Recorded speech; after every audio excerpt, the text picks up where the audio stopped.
Welcome to the Venmo tutorial where we will guide you through the process of signing up for a Venmo account. To start, go to the Venmo website or download the Venmo app from the App Store or Google Play Store.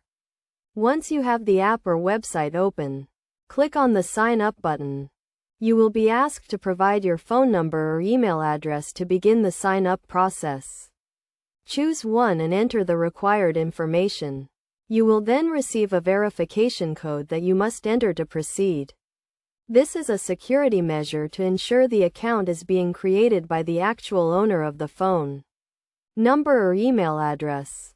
Next, you will be asked to provide some personal information, including your name, email address, and date of birth. You will also be required to create a password for your account. Make sure to choose a strong and unique password that you have not used for any other account. After providing the required information, you will be asked to link your bank account or credit card to your Venmo account.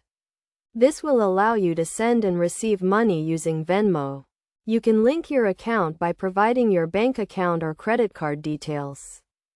Once you have linked your account, you will be asked to verify your identity. This is a security measure to prevent fraud and ensure that the account is being used by the actual owner. You will be required to provide a government-issued ID, such as a driver's license or passport. After verifying your identity, your Venmo account will be active and you can start using it to send and receive money. You can also add friends and family members to your Venmo account and start making transactions.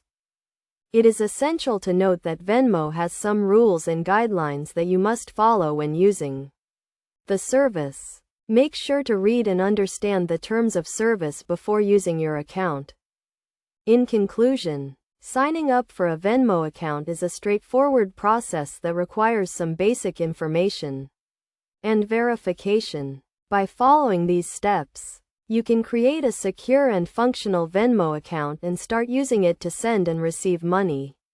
Remember to always follow best practices and keep your account information secure to prevent any potential issues.